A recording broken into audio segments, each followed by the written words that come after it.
Hello everybody, I got a quick video on gliding and pumping. Basically there's a chat I'm in where all the 50-year-old plus guys say that they can't pump as long as the younger guys because they don't have our bodies. Whatever, that sounds weird. Basically, I'm here to argue that given the right waves, almost everybody up to 50, 60 years old who is reasonably healthy in good waves can create the right power output to stay gliding for about 10 minutes. I thought about this pretty deeply over the years. This is valid as of January 2023. With time going on, we're just going to learn more and more tricks how to stay up longer. But again, I'm pretty confident in what I'm saying, and here's a couple tips for all the elderly folks out there. Before we get into it, it'll be about three sections. First section's on kind of like waves / gear. Second session on how to read the waves and how to surf the waves. And the third section, which I didn't really want to add, is the pumping section. I didn't want to add that because I think most people already know how to pump good enough.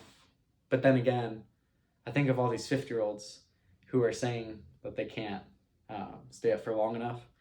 And when I think of them pumping, they have just horrific, wacky style.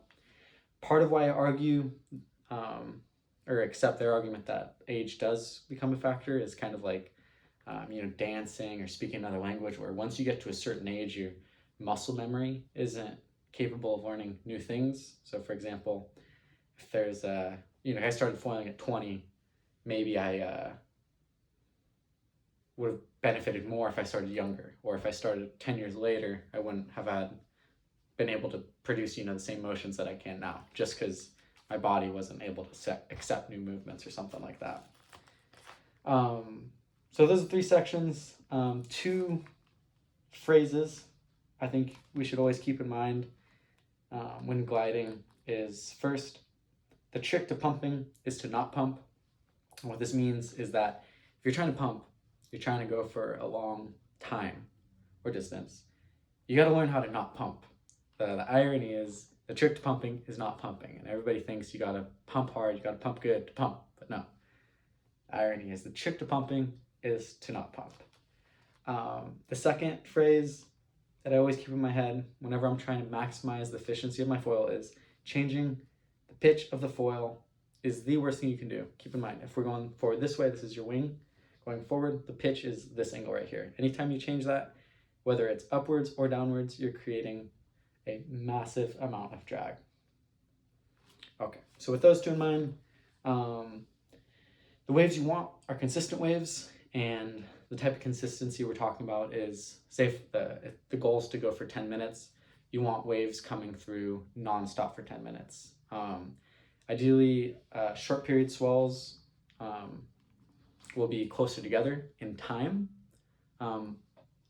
Also, they're usually closer together in wavelength as well. Wavelength being the distance from one wave to the next wave. And an interesting part about this is that, let's say in deep water, the wave period in deep water versus the wave period in shallow water is going to be the same. However, because the depth controls the speed, your distance is equal to your rate times your time. The distance between the waves, the wavelength, in deep water versus shallow water goes from spaced apart to getting closer together. So what I'm trying to say is the way you can maximize these swells is that in shallower water, they're going to come closer together. So a short period wave will give you less time to pump from one wave to the next, but if you're in shallow water, it'll also be less distance. All right. You can't have any wind when you're doing this. Anything over 5 knots is just absolutely ridiculous. Even if it's like 3 knots, that's still a lot of a headwind. If it's going offshore, it might help you, but it might not as well. You can't have any turbulence. This could be, white water bubbles from a breaking wave. This could be a reflection from off the beach. This could just be some weird current coming down the point. There could just be the waves the water resettling after some waves came through and it's still kind of swishy swashy going back and forth. All of those and more, all those, you know, motions and oceans and other ones I didn't mention will take the energy out of your pump and your glide. Okay, I think the key period wavelength is about 8 to 10 seconds. Usually shorter period waves, kind of anecdotally at least, are more consistent in nature than long period. That's usually because where the wind came from to generate them. And around the 8 to 10 second mark is perfect, because lower than that, you're usually going to have, if you get to 6 seconds, you're usually going to be a wind swell. And the distance between the waves, if here's your two waves, wind swells generally have a wide distribution of frequency. So if you get a 6 second period swell on the buoys, there's really 4 seconds, 6 seconds, 8 seconds there, but it's centered around 6 seconds. So instead of having these nice two peaks, you're gonna have kind of two peaks and some kind of, you know, bump in the middle of them. But kind of when you get up to the 8 to 10 second period mark, this is something that we observe as surfers. The waves kind of become more defined, and especially as your period grows. If you have a say 20-second period swell on a clean day, it's going to be one wave here, and completely flat. So that flat part in between, it's nice, but once you get up 20-second, you know, that's 20 seconds to pump from one wave to the next, and that's a really big wavelength. So around 8 to 10 seconds is where the wavelength's nice and the shape is nice, and it's a short amount of time from one wave to the other. You need a wedgie wave. Wedgie meaning coming from both sides. So I guess a good place, a good way to think about this is like Hawaii, or a lot of tropical reef breaks. They, you know, her volcano, lava came up and then it shot out and made all these finger reefs. And off of these reefs, it's deep, deep and shallow. So when the wave comes in, it bends at it from this way and it bends at it from this way. So now you're getting a diagonal coming this way and a diagonal coming this way, and a little bit of energy coming this way, crossing up. And the idea is that you're going to ping pong off this wave to this wave, this wave to this wave, and just kind of go back and forth. You need a wave with steep faces.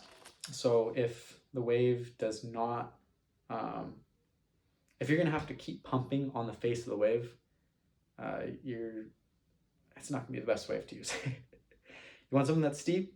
You want something that's about to break, but doesn't break, and just stands up nice and steep the whole way. The other part of the wave that you want is, you want a wedgie wave and one that's steep, but you know, with a wave that has a wall on it, what's going to happen at these ends of the walls? Are they just going to kind of gradually taper off or drop off suddenly? Ideally, you want one that drops off suddenly, because you're going to be able to trim along the wall very fast and use that downhill where it drops off suddenly to just glide into the flats. And that, if you get the right wave with wedges that drop off suddenly, you can almost not even pump and go to the next wave. So those are the types of waves that you want. There's kind of two ways to look at the gear. Ironically, especially in the short period consistent stuff, most people want a fast wing. Let's talk lift gear, you know, the 120 versus the 170. Like I was saying, if I'm on a really good day at a short period wave, I'll just be able to glide straight into the next one. But if I'm on the 170, I'll kind of lose that glide and have to pump a little bit more.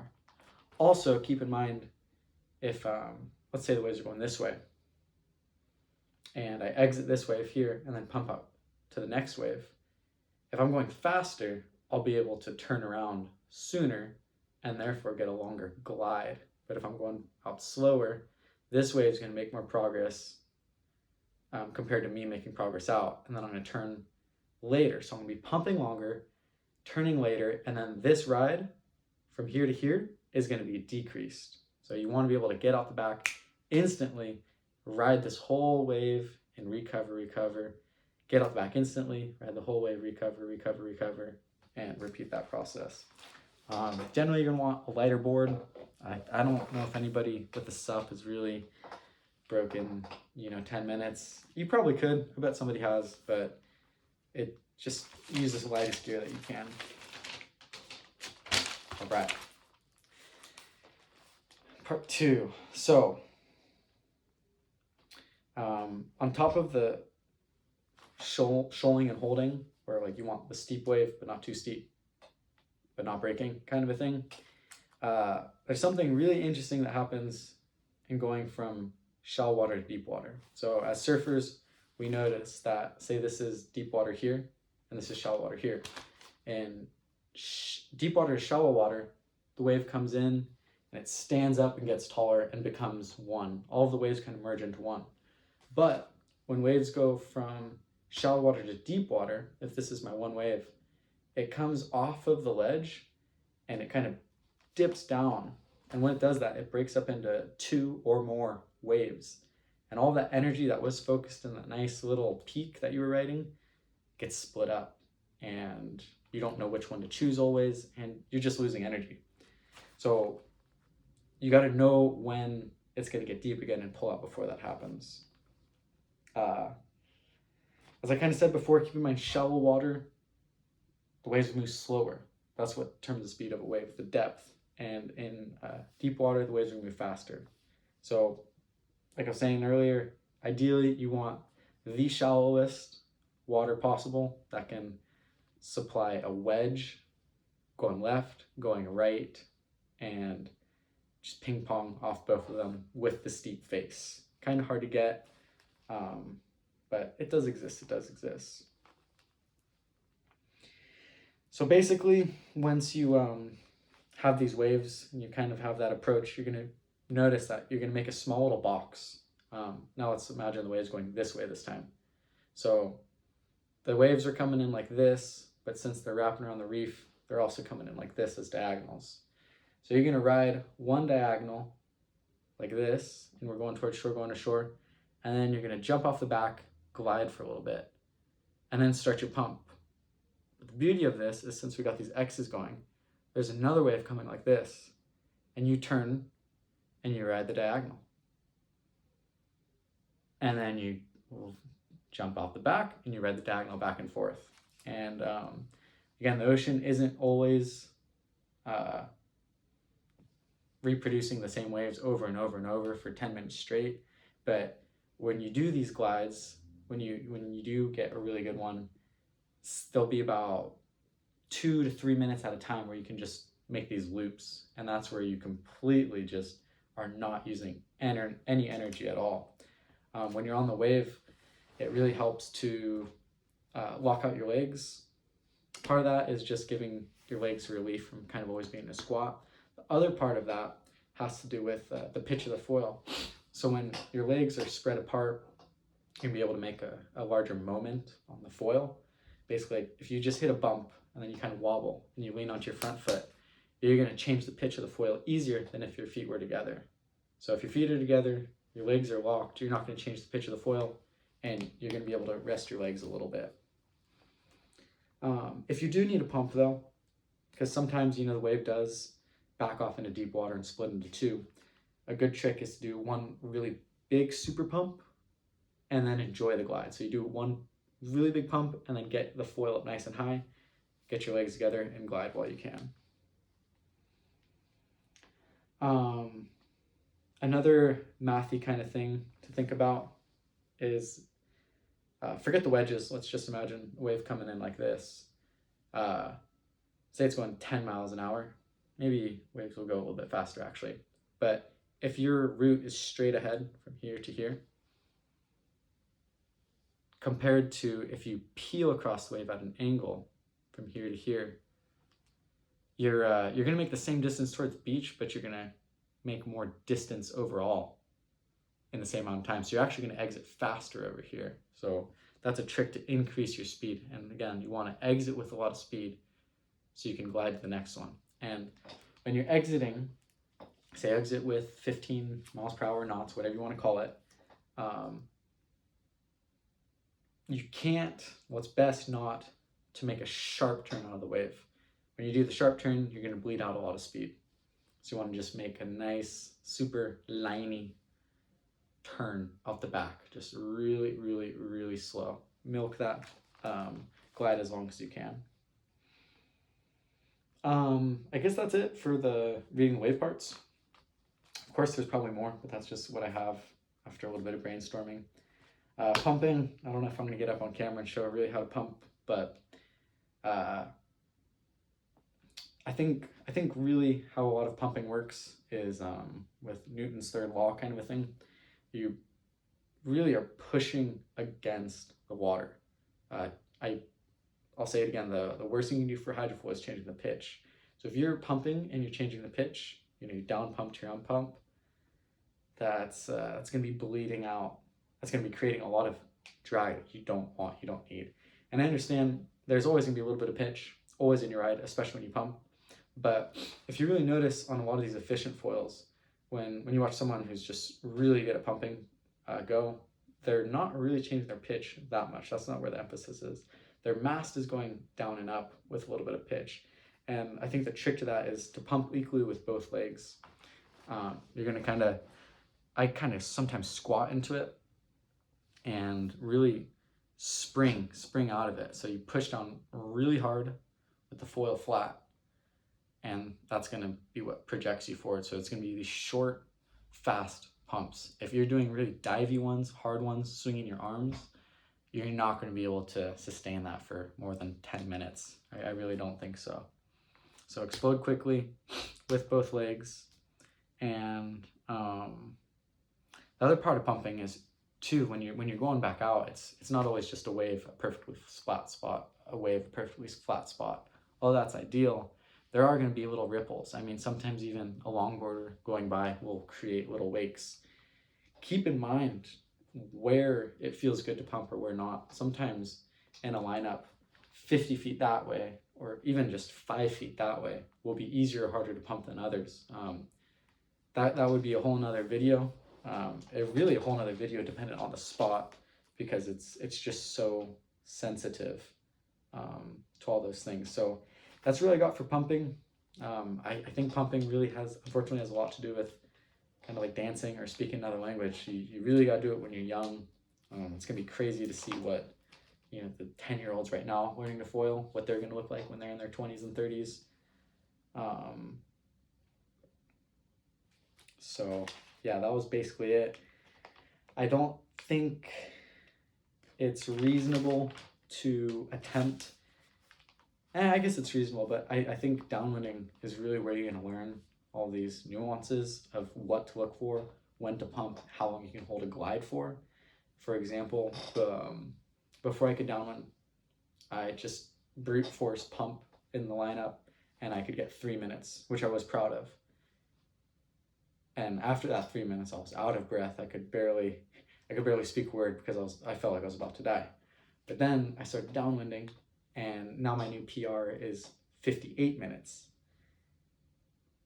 Basically, I learned how to read every little bump. It's not that my muscles got better in that time. In fact, I think they got worse. It's because I learned how to read the bumps. So it's all in the bumps, it's all in the waves.